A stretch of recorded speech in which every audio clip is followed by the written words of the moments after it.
Ahí estamos. Perfecto. Esta es una nueva entrevista para el canal Justificaciones y hoy tengo el placer de hablar con Martín Bauer. Martín es músico, compositor, gestor cultural, creó y dirigió el ciclo de conciertos de música contemporánea del Teatro San Martín, dirigió el Centro de Experimentación del Teatro Colón, fundó y dirigió el Centro de Experimentación del Teatro Argentino, fue director general y artístico en el Teatro Argentino de La Plata hasta el 2019. Y bueno, es un artista destacado de la cultura y del arte contemporáneo. ¿Cómo estás, Martín? Bien, vos. Muy bien. Me gustaría preguntarte, en primera instancia, a partir de la pandemia que tuvimos en la Argentina y en el mundo, desde el 2020, ¿cómo cambió tu vida, pero tu vida laboral y el panorama artístico, cómo se transformó hasta llegar hoy al 2025? ¿Ha sido un punto de inflexión para vos? Sí, mira, yo creo que la pandemia, para mí no especialmente, te voy a ser franco, pero creo que es un punto de inflexión para todo el mundo. El mundo cambió. Como siempre pasa, viste, hay cosas que cambian, por suerte, hay cosas que cambian, por desgracia, hay cosas que no cambian, por suerte, y hay cosas que no cambian, por desgracia. O sea, que los cambios se van de nuestras manos. Eh, A mí me resultó un buen momento por las circunstancias. Yo había terminado el teatro argentino muy poquito tiempo antes, con una situación muy, qué sé yo, artificialmente caliente, por decirlo así.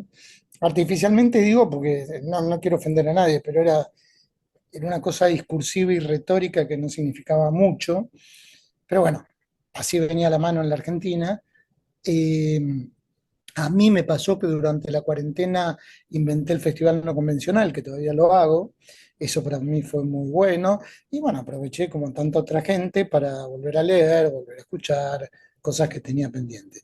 Ahora bien, todo lo que sucedió ahí, inclusive con los jóvenes, que yo ya no registro tanto, lo veo por la música que surgió, por todo lo de YouTube, por las redes, por lo que devino ahora después de eso. Bueno, a mí se me va de las manos, pero es evidente que fue un momento que a todo el mundo lo transformó, o que transformó el mundo, ¿no? Acá quizás de manera exagerada, en el sentido que la cuarentena fue muy larga, y un poco violenta y agresiva para los pibes que estaban estudiando o en la primaria o en el secundario o en la universidad. Bueno, tuvo esos detalles, pero que cambió, cambió. Y culturalmente, no sé, me cuesta definirlo, pero los cambios fueron vertiginosos. Yo no me acuerdo si ya existía la inteligencia artificial, pero bueno, todo empezó ahí. Ahora, como te acabo de decir, bueno, algunos vienen bien y otros lo lamento. ¿Qué puedo decirte? Martín, yo tuve el placer de ver tus obras, de escucharte, de participar de algunas conferencias, de un poco ser nutrido por lo que fue el Teatro Argentino Escuela que dirigió Claudia Villorú y un poco participar del diálogo artístico que se proponía en ese momento. Y hay ciertos conceptos que me gustaría preguntarte. ¿El arte contemporáneo qué es para vos? Yo te diría, sortearía la tesis de que es una idea, pero ¿qué tenés para decir vos en relación al arte contemporáneo que ha cruzado toda tu obra? Mira, más que una idea, quizás es una invención, porque las ideas, vuelvo un poco a lo que te dije antes, muchas veces no son diferentes unas de otras.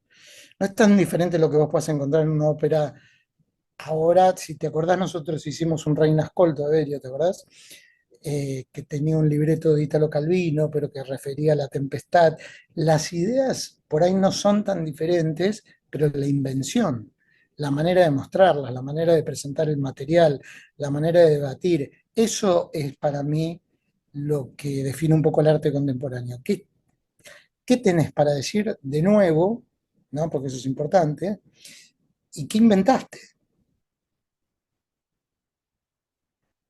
No Por sé si se supuesto. entiende la sutil diferencia. Sí, el arte como una repetición, pero ¿qué tenemos para decir en esta época, en otra época? Hoy, en esta época 2025, gran crisis económica en Argentina, cambios sucesivos de gobierno, ¿qué es lo que hoy se tiene para decir nuevamente en relación a la cultura? Mirá, no sé exactamente, lo que sí te puedo decir es que es un momento muy malo, dominado por la peor cosa que le puede pasar a un ser humano, a vos o a mí, que es la incertidumbre. Eso de no saber qué va a pasar. Eso es lo peor, cuando vos Mm. no sabés qué va a pasar.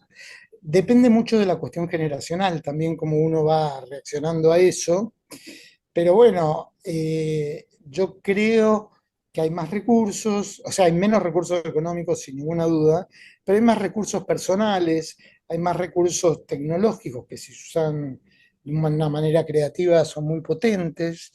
Hay un diálogo más abierto, la gente, no sé, es lo que yo percibo, está más liberada de tantos prejuicios y tantas cosas que antes enmarañaban la vida de las personas, pero a la vez no saben qué va a ser de su futuro, y la situación económica en la Argentina es desastrosa, no es mala, es desastrosa. Entonces, bueno, es muy difícil. Pero sí hay algo que yo te quiero decir que me gusta mucho, y es que la Argentina sigue siendo un país donde la cultura es un activo. No hay manera, no hay manera de frenar eso. ¿Por qué razón? Bueno, por muchas, yo no lo sé, pero no hay manera. Te dicen que cierran el Gomón, ¿se dice Gomón?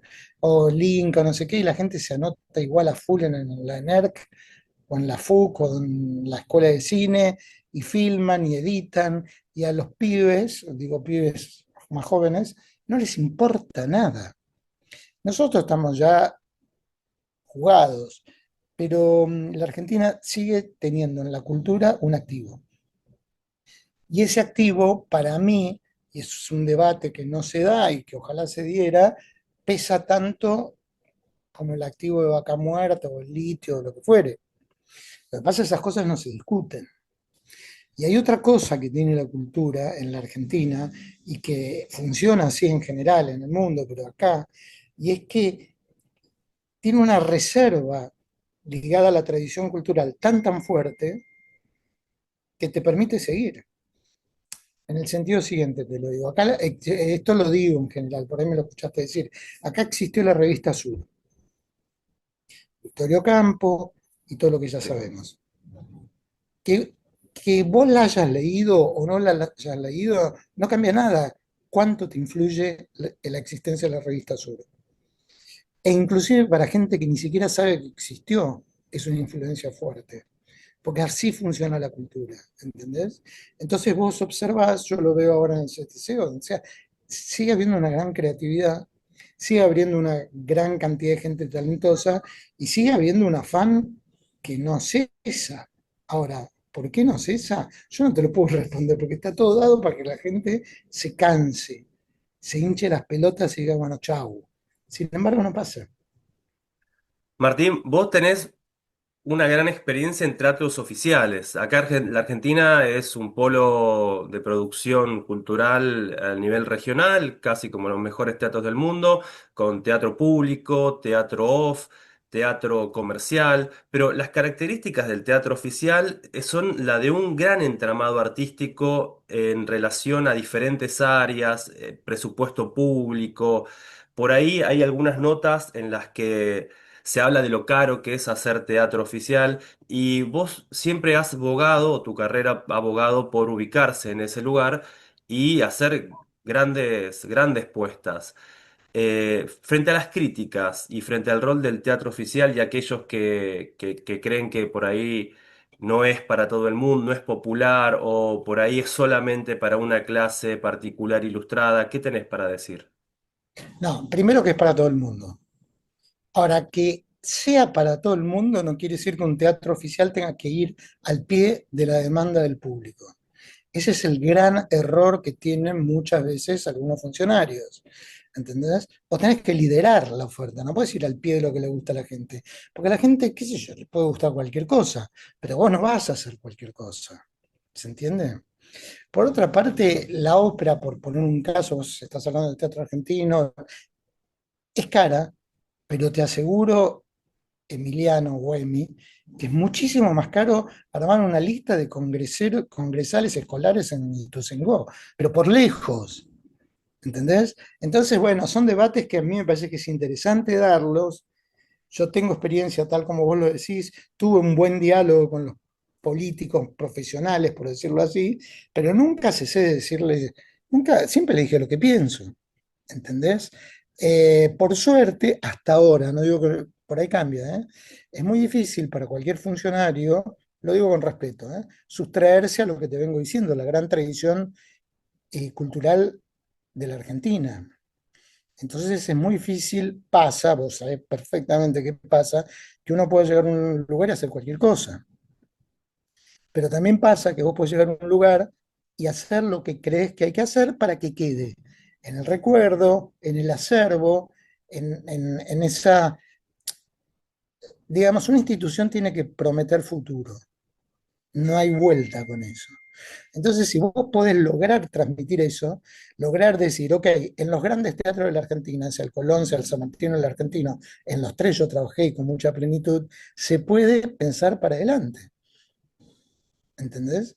Bueno, y como todo en la vida, porque si vos te mudás, tomás riesgo, si vos cambiás de laburo, tomás riesgo, si vos cambiás de pareja, tomás riesgo, bueno, uno riesgo toma, no podés tener todo cubierto.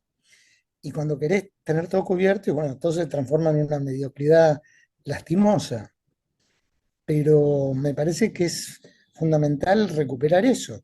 Una institución importante, el Teatro Argentino lo es, no puede ir al pie de la demanda del público, no tiene sentido. Para mí, ¿eh?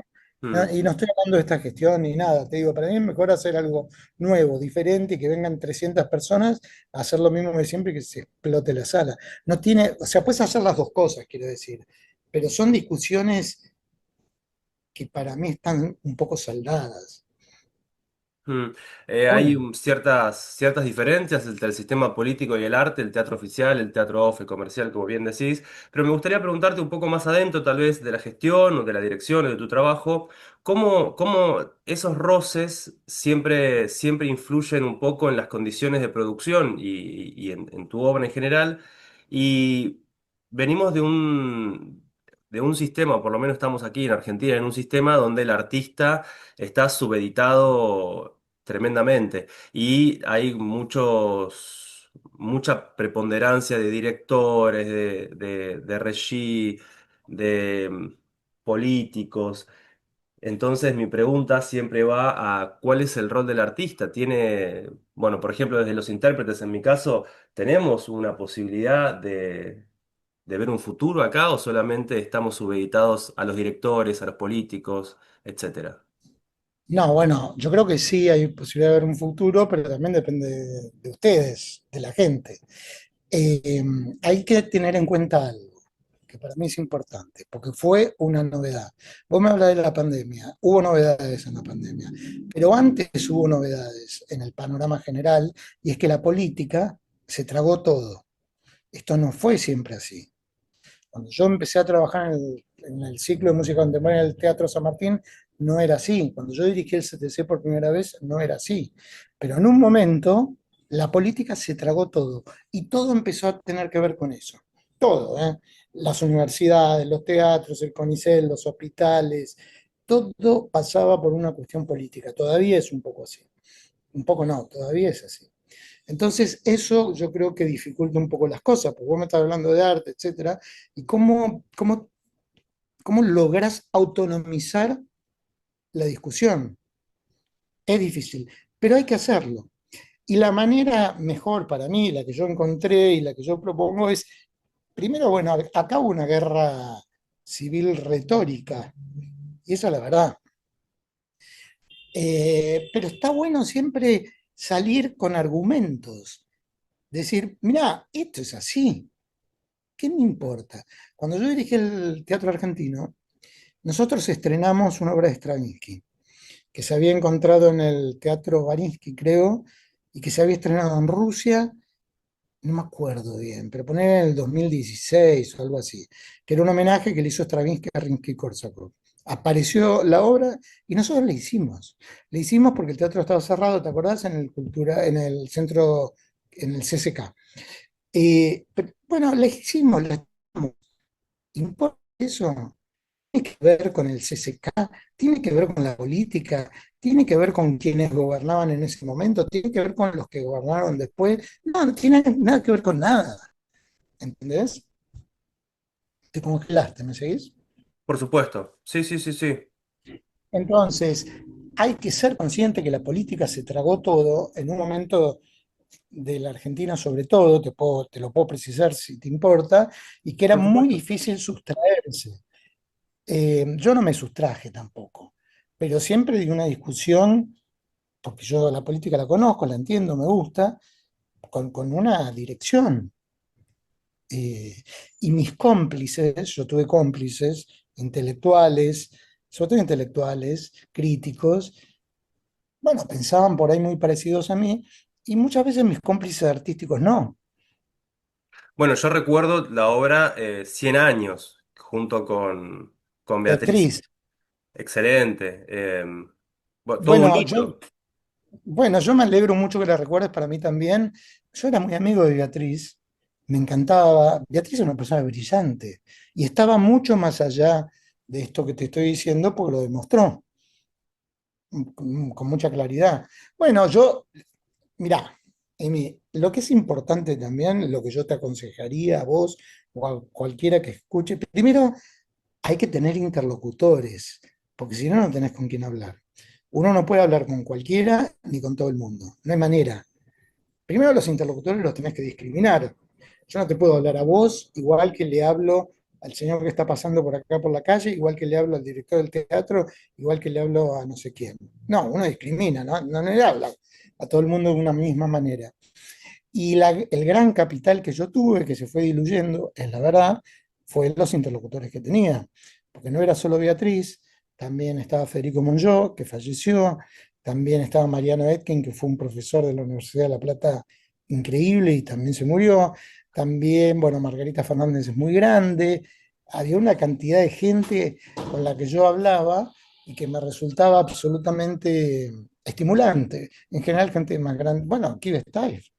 Keith Steiff, no sé si sabés, fue director del San Martín durante muchísimos de los años en que yo hice el festival y fue un gran interlocutor. Y era un tipo que me llevaba, te digo ya, qué sé yo, 50 y pico de años. Yo hablaba con él así, tuc, tuc, tuc, tuc, tuc. Ahora, hay algo Entonces, muy interesante en lo que decís. Por ejemplo, mencionás a Margarita Fernández, que es una gran pianista. Yo recuerdo ver los ensayos, la hicimos, obra. la verdad que hicimos Luz de Gas Luz de en el gas, una locura. Aparte, pero el concepto, esto, en el teatro contemporáneo y conceptualmente una apuesta para ese momento en ese teatro. Sí, sí, en ese momento fue algo importante. Yo creo que ahora lo sería, porque Margarita está viva, tiene 99 años, tenía una cabeza y yo pensaba junto a ella, y en esa puesta de luz de gas evocábamos a Duchamp, evocábamos una obra de Lageman, evocábamos la película, ¿no? Gaslight, con Charles Boyer, y no me acuerdo esa actriz tan increíble que había. Bueno, era una manera de presentar un mundo. Y lo hacíamos pensando en un público como vos, público joven. ¿Qué le pasa al público con eso? Bueno, y 100 años también. Nosotros pusimos en juego textos como Maldestam, que la gente no conocía, o Bloch, o bueno, la gente conocía lo más Mayakovsky, pero el resto no. Bueno, yo hice mucho eso. Ojalá lo pueda seguir haciendo, qué sé yo.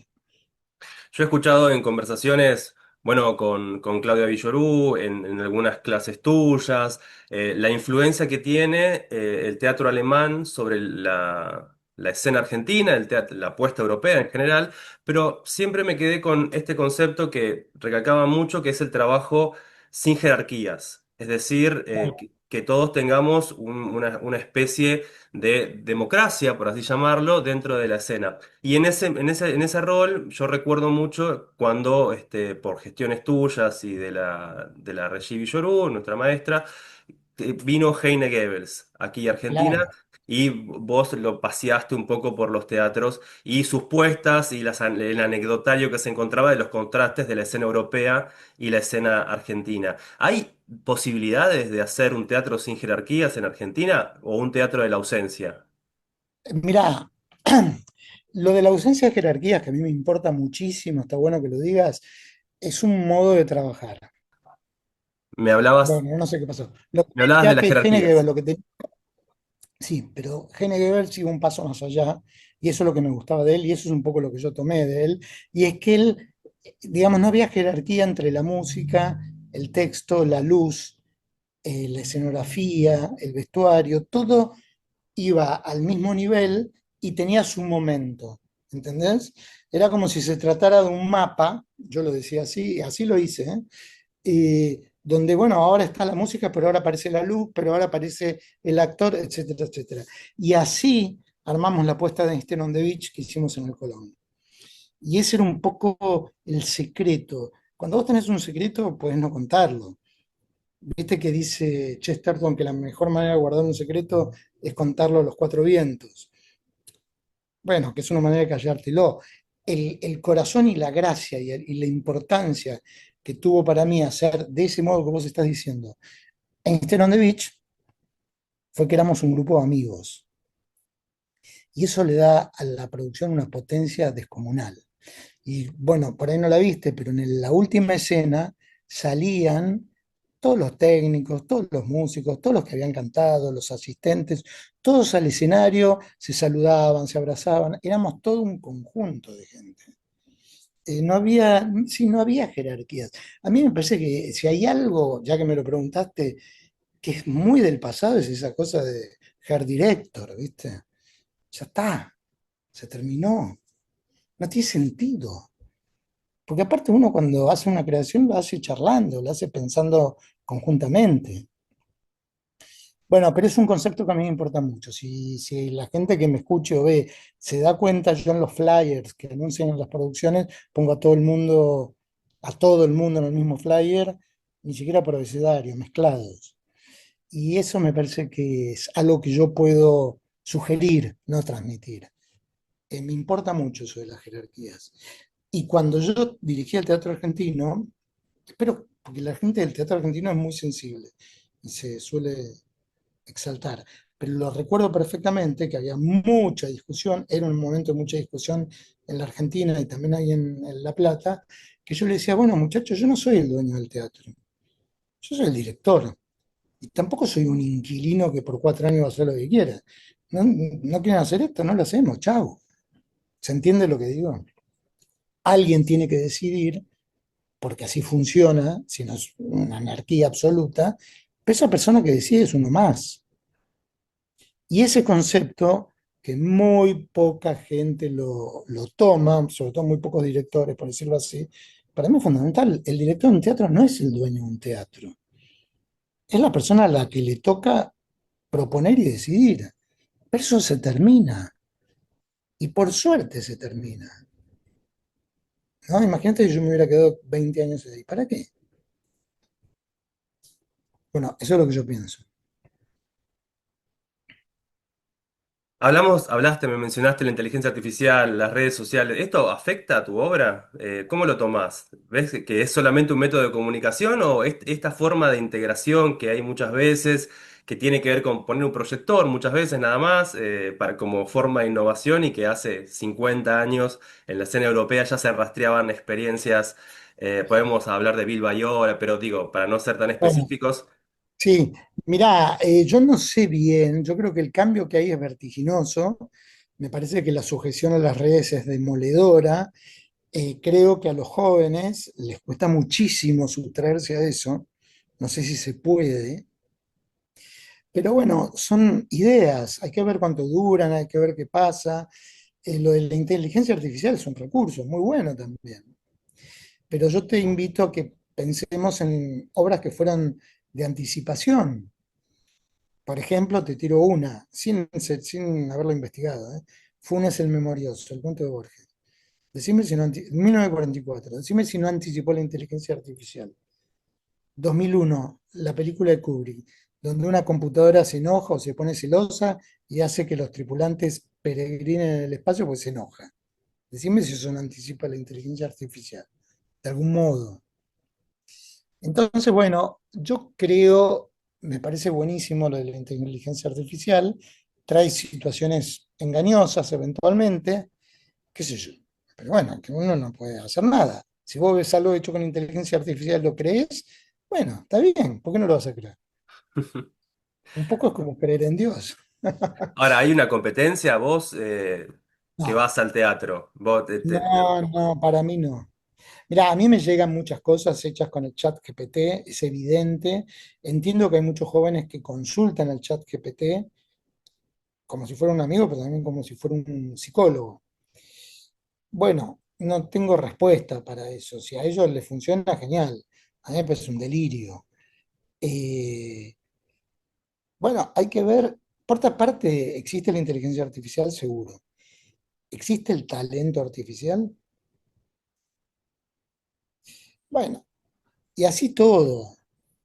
Por eso, cuando yo te digo lo de Kubrick, me gusta, porque uno no, ojalá digamos, el ser humano no pierda la posibilidad de enojarse o de sorprenderse. ¿O te parece que la inteligencia artificial se sorprende? No tengo idea, por ahí sí, porque sé que cambia mucho todo. Bueno, no sé, es un tema muy importante que a mí no me interesa. Martín, para no quitarte más tiempo, te hago una última pregunta. ¿Qué perspectivas tenés vos en el ámbito profesional personal, pero qué perspectivas ves en la Argentina ante esta discusión de la cultura, los gastos, el rol público, el rol privado? ¿Cómo se va a desenmarañar este conflicto? Mirá, no lo sé, honestamente no lo sé. Yo trabajo en un teatro que me permite hacer lo que hago y lo agradezco. Y siempre hay una discusión por el presupuesto, lo hubo toda la vida. ¿Y cómo se acercan presupuestos privados? Y no lo sé, hay que ver a dónde se acercan. Por eso yo te digo que un teatro no puede ir al pie de la demanda del público. El Movistar Arena quizás sí, porque tiene que vender los tickets o el productor de quien fuere, ¿entendés? Pero una institución pública, y bueno, tiene que liderar, tiene que buscar y tiene que decir, mira, este pibe es buenísimo, programémoslo. Y no esperar que todo se reduzca a lo que la gente quiere. Porque por suerte, y es una gran ventura, la gente no sabe lo que quiere. Entonces, tampoco lo sé yo, tampoco lo sé vos. Entonces hay que poder decir, bueno, qué suerte, la gente no sabe lo que quiere, hagamos esto. Martín, muchísimas gracias por tu tiempo. No, te agradezco muchísimo a vos y por tus recuerdos te agradezco. Grandes recuerdos. Bueno, dejo de grabar Bueno, en este momento.